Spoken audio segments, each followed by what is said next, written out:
there's a huge election coming up this November, as well as a primary coming up this August. And so I'm going to share my screen and go through how to fill out your absentee ballot. So here we go. All right, so here's my screen. First, I wanted to just point you to the myvote.wi.gov website. This is where you request your absentee ballot. This is the homepage. You click Vote Absentee, and then you would put in your name and your birth date. And then this is where you would be able to see if you're registered or not, which address you're registered at, and then also, I've already requested my absentee ballot, but the button here is what you would push to request your absentee ballot.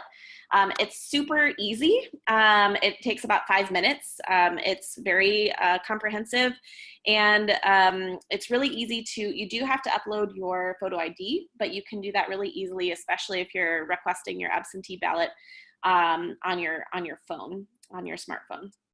So first I wanted to point you to some instructions. I understand that a lot of communities are sending along with absentee ballots through the mail. They're sending voting instructions. As a regular voter and a voter rights advocate, I even have to read these instructions every time just to make sure that I'm doing it right. So please, as you're filling out your absentee ballot, do not skip this step, reading your instructions.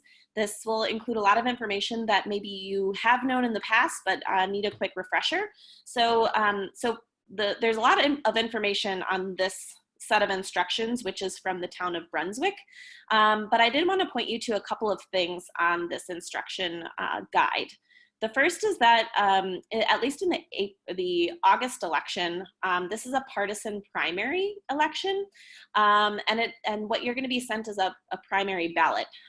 You can only vote in one party's primary at one time. You can choose to vote in one party in one election and another party in another election. You do not have to be a registered Democrat or registered Republican, but you can only vote in one party's primary at one time.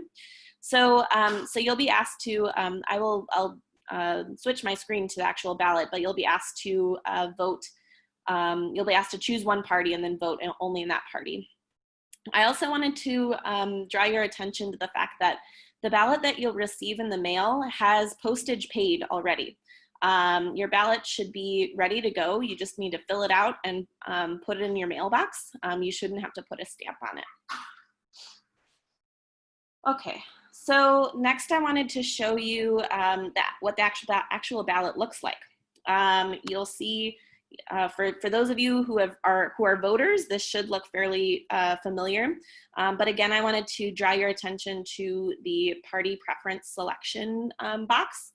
You can choose Democrat, Republican, or Constitution Party on the August ballot, and then after you were to choose one of those, you could only fill out the Democratic primary here, the Republican primary here, or the Constitution primary here. If you were to say vote for Ron Kind and Warren Petrick, a Democrat and a Republican, your ballot would not be counted. Neither of those marks would be counted, even though that these people aren't running against each other. So it's really important that you only vote in one party. You should use a black or blue pen to fill in the circle of the person's name that you're voting for. And fill in the circle completely. Now, once you're done filling out your ballot, you would put it in an envelope that will come with your ballot itself, inside of the envelope that it comes in. This is one side of the envelope. The yellow sections are the sections that you need to fill out. So you need to sign your ballot here and write the date of today's date. And then you do need a witness for filling out your ballot. So you need somebody to witness you filling out your ballot. They shouldn't really see who you're voting for, but they should see that you're doing it. So they would sign here, and they should add their address here on this yellow line as well. So again, all 3 of these sections need to be filled out.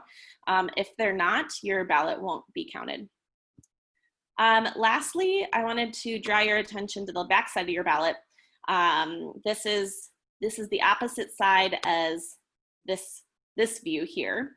I just wanted to draw your attention to it because you don't need to do anything on this side, as far as I know.